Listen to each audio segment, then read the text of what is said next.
Hey guys, in this video I'm going to show you how to use the YouTube Studio Editor. From your channel content page, click the video you want to edit, then click the editor icon that appears on the video row.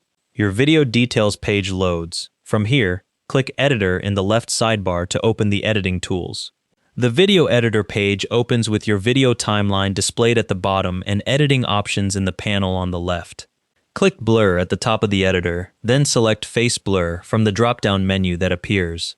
A Select Faces dialog opens, showing any detected faces in your video. You can choose which faces to blur throughout the video.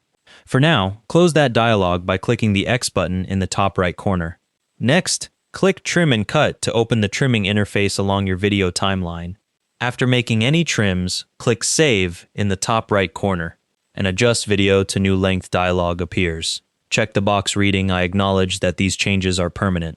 Click Confirm Changes to apply your edits. A message confirms that video editing is in progress, and YouTube will process your changes in the background.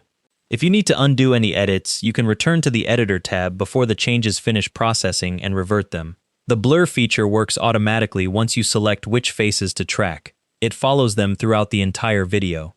Face blur is particularly useful if you need to protect someone's identity in previously uploaded content. Trim changes are permanent once confirmed, so preview your cuts carefully before saving. And that's how to use the YouTube Studio Editor. Thanks for watching, hope this helped.